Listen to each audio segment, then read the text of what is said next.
cada dia que passa é um dia mais próximo do fim do mundo, mas também é um dia mais próximo do dia do julgamento. E neste dia, todos prestarão contas a Deus por seus atos neste mundo.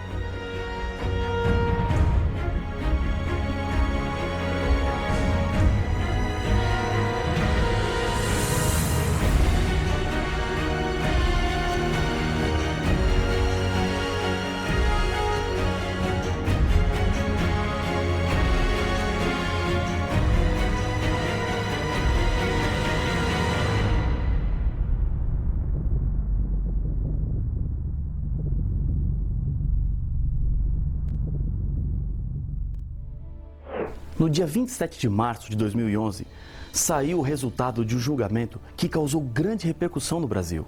Isabela, uma garotinha de 5 anos, foi espancada e depois atirada da janela do apartamento onde seu pai e sua madrasta viviam. Milhares de pessoas acompanharam para saber qual seria o veredito final. O pai foi condenado a 31 anos e a madrasta a 26 anos de prisão. Muitas lágrimas foram derramadas e para alguns a justiça foi feita. Mas o que mais chama a atenção nessa história é que os condenados alegavam inocência o tempo todo diante do tribunal, mesmo diante das evidências que convenceram os jurados de sua culpa. Jesus, no livro do Apocalipse, nos apresenta um julgamento onde todos os seres humanos comparecerão. Dessa vez, acontecerá um juízo universal com consequências eternas. Um dia, no céu, Lúcifer disse que Deus estava errado e ele estava certo. Deus deu tempo para que a verdade fosse provada e ele se arrependesse, mas isso não aconteceu. Chegará o tempo onde todas as acusações contra Deus, os resultados do pecado e das escolhas erradas que os seres humanos fizeram, devem ser julgados. O Apocalipse fala de um anjo voando pelo meio do céu que anuncia: temei a Deus e dai-lhe glória, pois é chegada a hora do juízo. Apocalipse capítulo 14 e o verso 7. O capítulo 14 do Apocalipse apresenta a mensagem de 3 anjos que nos leva a contemplarmos a cena crucial no grande conflito existente entre o bem e o mal. O anjo que faz o anúncio do juízo é o primeiro. Esses anjos, na verdade, representam todos os servos de Deus que estão empenhados na tarefa de proclamar o Evangelho. Jesus deixou essa missão de pregar o Evangelho para todos os seus discípulos em todos os tempos. Isso significa que existe um povo especial que tem uma mensagem especial para ser dada a todos os moradores da terra. Quando a Bíblia fala sobre o juízo final, refere-se a 3 fases ou etapas. Primeira, juízo de investigação, que acontece antes da volta de Jesus a essa terra para buscar os seus filhos fiéis. É um juízo de vindicação. Segundo, o juízo de comprovação, que acontecerá no céu durante os 1000 anos, onde cada um dos salvos confirmará a justiça de Deus. Terceiro, o juízo de execução, quando todos os infiéis a Deus, e inclusive Satanás e os seus demônios, receberão a condenação final, que será a morte e a destruição eterna. Esse juízo acontecerá no final dos 1000 anos. Vamos voltar ao texto de Apocalipse capítulo 14, verso 7. Acompanhe a leitura, pois existem chaves do juízo de Deus nesse texto. Temei a Deus e dai-lhe glória, pois é chegada a hora do seu juízo. E adorai aquele que fez o céu e a terra e o mar e as fontes das águas. O juízo apresentado aqui está relacionado com o santuário celestial. Após as 3 mensagens serem dadas aos habitantes da terra, ao ser concluído o juízo, o anjo sai do templo de Deus com uma foice para ceifar. Acompanhe a leitura do texto. Olhei, e eis uma nuvem branca. E sentado sobre a nuvem, um semelhante a filho de homem, tendo na cabeça uma coroa de ouro e na mão uma foice afiada. Outro anjo saiu do santuário, gritando em grande voz para aquele que se achava sentado sobre a nuvem: toma a tua foice e ceifa, pois chegou a hora de ceifar, visto que a seara da terra já amadureceu. E aquele que estava sentado sobre a nuvem passou a sua foice sobre a terra, e a terra foi ceifada. Apocalipse, capítulo 14, versos 14, 15 e 16. Os salvos são separados dos perdidos. Entenda uma coisa muito importante. Deus não escolheu quem seria salvo e quem se perderia. Ele chama todos os seres humanos para a salvação. Se você se salvará ou se perderá, isso depende da sua escolha. Somos os responsáveis pelo nosso futuro. Construímos ou destruímos a nossa salvação mediante as nossas escolhas. A culpa dos seus problemas não são dos astros que simbolizam o seu signo por causa do dia que você nasceu. Nada está escrito nas palmas das suas mãos e ainda mais que você não possa mudar. Você não é o personagem de um filme onde sua história já está escrita e você está somente encenando. Outro ponto importante do juízo anunciado pelo primeiro anjo está relacionado com seres humanos. Um chamado é feito: adorai aquele que fez. Apocalipse capítulo 14, verso 7. Esse texto fala da restauração da adoração a Deus como Criador. A Bíblia apresenta como o mundo passou a existir. Deus fez todas as coisas e somos obras das suas mãos. Não viemos do acaso, não surgimos porque elementos químicos se juntaram, mas temos uma origem sobrenatural. Você é a obra-prima da criação de Deus neste mundo. Você tem muito valor diante de Deus. Ele se importa com você e isso você descobre quando reconhece que Deus é o Criador. Quando o anjo faz o convite à adoração ao Criador, ele está fazendo referência a um dos 10 mandamentos, que também leva os seres humanos à adoração. Aquele que fez. Esse mandamento tem sido esquecido e deixado de lado pelos seres humanos. Mas o anjo do juízo diz que você precisa obedecer a esse mandamento.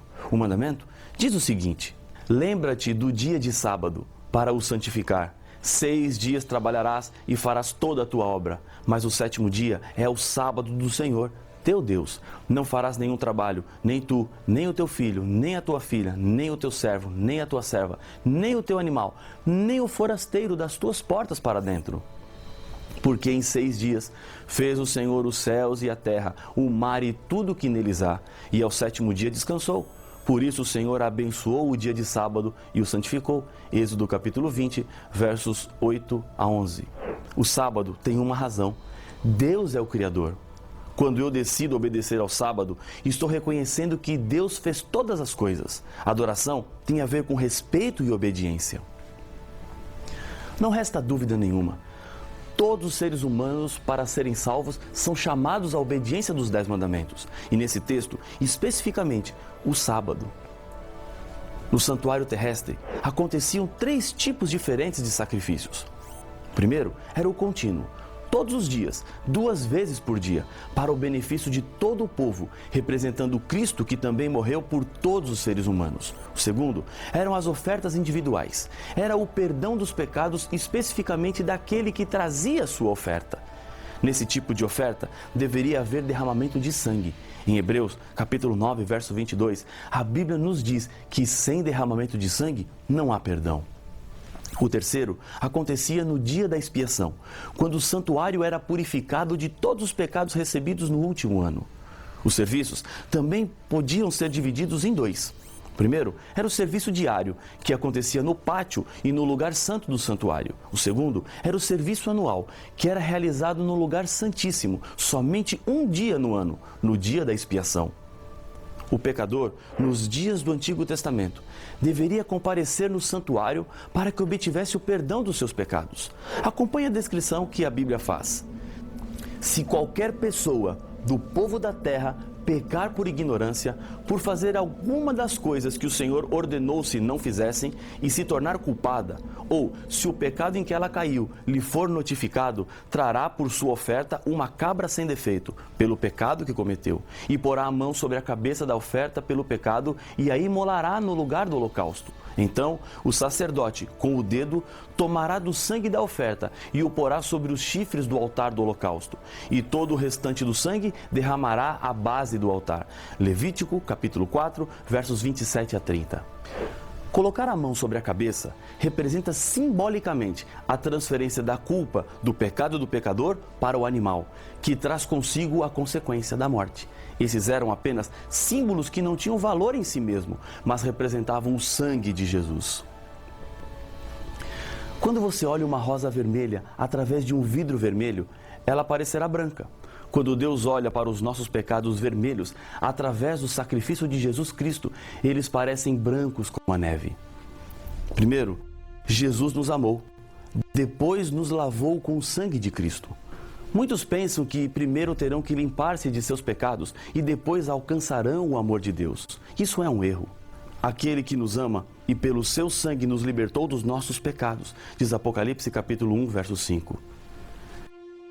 Jesus Cristo primeiro nos amou, manchados como estávamos por nossos pecados. Depois, porque nos amava, lavou-nos com seu sangue, a maior prova de amor de Deus. Isso quer dizer que não importa como você está agora, Jesus Cristo quer te limpar, porque Ele te ama, curar as suas feridas que esta vida causaram. Quando o sacerdote aspergia o sangue, simbolicamente, o pecado era transferido para o santuário. O pecador era perdoado de sua maldade, mas ficava um sangrento registro no santuário. Jeremias nos fala sobre isso. O pecado de Judá está escrito com um ponteiro de ferro e com um diamante pontiagudo, gravado na tábua do seu coração e nas pontas dos teus altares. Jeremias capítulo 17, verso 1. Depois do acúmulo dos pecados, o ritual da expiação era necessário para que os pecados que foram transferidos para o santuário fossem limpos. Fará expiação pelo santuário, pela tenda da congregação e pelo altar. Também a fará pelos sacerdotes e por todo o povo da congregação. Isso vos será por estatuto perpétuo, para fazer expiação uma vez por ano pelos filhos de Israel por causa dos seus pecados. Levítico 16, verso 33 e 34. Com esta cerimônia, o santuário era purificado do registro dos pecados dos arrependidos, que haviam confessado sua culpa, dos sacerdotes oficiantes que comiam a carne e o altar, onde o sangue era derramado e aspergido. A purificação do santuário era realizada com o sangue do bode, chamado para o Senhor. Era um símbolo do sangue de Jesus. Um outro bode, chamado para Azazel, recebia todos os pecados do santuário e era levado e abandonado no deserto. Era um dia muito importante e especial para o povo de Deus. Todos estavam com seus olhos e coração voltados para o que acontecia dentro do templo. Mas não se esqueça de que o pecado traz consequências terríveis. Aqueles que não estavam com as suas vidas acertadas diante de Deus, neste dia, deparavam-se com uma consequência. Porque toda alma que nesse dia não se afligir, será eliminada do seu povo. Levítico 23, o verso 29. Com essa cerimônia, encerrava-se o ciclo religioso do ano, símbolo do fim dos tempos. Esse dia do passado refere-se a um dia que o Novo Testamento também fala. Porque a ocasião de começar o juízo pela casa de Deus é chegada. Ora, se primeiro vem por nós, qual será o fim daqueles que não obedecem ao Evangelho de Deus? 1 Pedro capítulo 4, verso 17. O juízo que começa com a casa de Deus precede a segunda vinda de Cristo. O dia da expiação era um símbolo de um juízo que acontece no céu. Paulo nos diz em Hebreus: porque Cristo não entrou em santuário feito por mãos, figura do verdadeiro, porém no mesmo céu, para comparecer agora por nós diante de Deus, nem ainda para se oferecer a si mesmo muitas vezes, como o sumo sacerdote cada ano entra no Santo dos Santos com sangue alheio. Ora, neste caso, seria necessário que ele tivesse sofrido muitas vezes, desde a fundação do mundo. Agora, porém, ao se cumprirem os tempos, se manifestou uma vez por todas, para aniquilar, pelo sacrifício de si mesmo, o pecado. E assim, como aos homens está ordenado morrerem uma só vez, vindo, depois disso, o juízo, assim também Cristo, tendo se oferecido uma vez para sempre para tirar os pecados de muitos, aparecerá segunda vez, sem pecado, aos que o aguardam para a salvação. Hebreus capítulo 9, versos 24 a 28. O juízo de investigação, ou investigativo, diz respeito ao povo de Deus, começando pelos primeiros habitantes da terra até os que estiverem vivos na volta de Jesus. Todas as obras serão julgadas, as boas e as más. Até mesmo as obras que estão escondidas, que ninguém sabe, nos afirma Eclesiastes capítulo 12, o verso 14. O julgamento acontece baseado na lei de Deus, de acordo com os registros que estão nos livros do céu. Jesus Cristo é o nosso advogado, que perdoa todo aquele que o aceita como Salvador. Jesus promete que o nome dos vencedores, aqueles que se salvarão, estarão escritos no livro da vida. No final do juízo investigativo, o destino de cada ser humano estará decidido. Esse juízo investigativo é necessário para todo o universo. É uma oportunidade para comprovar a justiça e a misericórdia de Deus. O planeta Terra tornou-se espetáculo para o universo todo criado por Deus. Assim como a Terra e os outros planetas giram ao redor do Sol, assim como o nosso sistema solar gira em torno do centro da Via Láctea, existem muitas outras galáxias no espaço. A Via Láctea provavelmente gira com outras 25 galáxias ao redor de um ponto central. De modo semelhante, bilhões de outras galáxias participam desse incrível e grandioso sistema de rotação e translação, do qual o nosso pequeno mundo é apenas um pontinho. Mas esse pequeno pontinho tornou-se o centro do universo, porque foi aqui, neste planeta, que Jesus consumou a expulsão do pecado. Foi aqui onde, de uma vez por todas, Deus demonstrou seu amor e justiça eterna. Depois de sua volta à terra, Jesus levará os salvos para o céu. Aqui começará a segunda fase do juízo. Paulo diz: não sabeis que havemos de julgar os próprios anjos? 1 Coríntios capítulo 6, o verso 3. Durante os 1000 anos, o povo de Deus entenderá mais do amor de Deus ao analisar os critérios que Deus usou para julgar o seu povo. O juízo de comprovação é necessário para todos os salvos. Vai nos ajudar a compreender a justiça e a graça de Deus. Isso gerará confiança em Deus, reafirmando a nossa felicidade eterna. A terceira fase do juízo acontecerá no fim dos 1000 anos. Dessa vez, o mal será destruído para sempre. Os ímpios, que morreram por causa da volta de Jesus, ressuscitarão apenas para receberem a condenação. Lúcifer será destruído para sempre e o mal terá fim. O juízo executivo é o fim da rebelião trágica do pecado. Essa fase do juízo acontece para que a promessa de novos céus e nova terra sejam cumpridas. O Apocalipse nos descreve essa cena. Vi um grande trono branco e aquele que nele se assenta, de cuja presença fugiram a terra e o céu, e não se achou lugar para eles. Vi também os mortos, os grandes e os pequenos, postos em pé diante do trono. Então se abriram os livros. Ainda outro livro, o livro da vida, foi aberto. E os mortos foram julgados, segundo as suas obras, conforme o que se achava escrito nos livros. Deu o mar os mortos que nele estavam. A morte e o além entregaram os mortos que neles haviam, e foram julgados, um por um, segundo as suas obras. Então, a morte e o inferno foram lançados para dentro do lago de fogo. Esta é a segunda morte, o lago de fogo. E se alguém não foi achado inscrito no livro da vida, esse foi lançado para dentro do lago de fogo. Apocalipse capítulo 20, versos de 11 a 15. Na época dos veículos puxados a cavalo, numa cidade do interior, um menino brincava na rua, quando os cavalos de uma carruagem surgiram em disparada.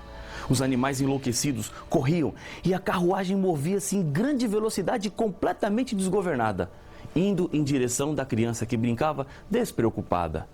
A mãe, ao ver o que estava prestes a acontecer, começou a gritar desesperadamente. Ela não podia fazer nada.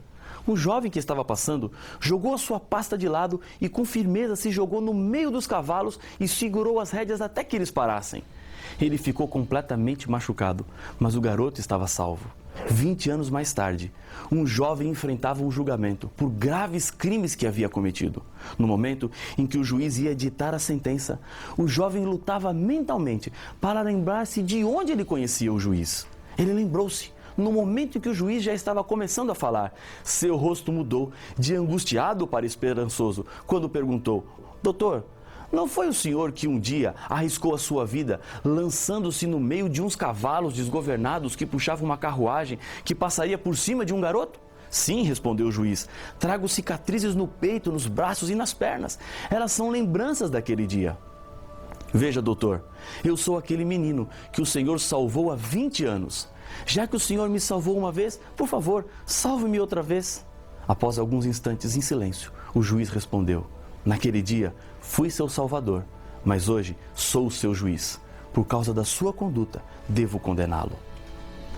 Jesus fez tudo para nos salvar, mas se não o aceitarmos como Salvador, se não mudarmos de vida, ele será o nosso juiz e assim terá que nos condenar. Paulo faz um apelo: pois todos carecem da glória de Deus, sendo justificados gratuitamente por sua graça, mediante a redenção que há em Cristo Jesus, a quem Deus propôs no seu sangue como propiciação, mediante a fé, para manifestar a sua justiça, por ter Deus, na sua tolerância, deixado impunes os pecados anteriormente cometidos. Romanos capítulo 3, versos 23 a 25. Hoje, você precisa tomar uma decisão. Não há por que deixar para depois. Jesus está provando o seu amor para lhe salvar. Você não precisa mais sofrer. Não é necessário mais ter medo do futuro, porque Jesus está de braços abertos, prontos para lhe dar a vida eterna. Quer você se colocar diante de Jesus agora e receber das suas mãos a salvação? Eu sei que quer. E por isso eu quero convidá-lo a orar comigo. Senhor Pai nosso, obrigado pela certeza que temos do perdão, porque Jesus, o nosso advogado, intercede por nós e abre as portas da salvação e da vida eterna para cada ser humano. Aceita a nossa decisão, é o que eu lhe peço no nome de Jesus. Amém.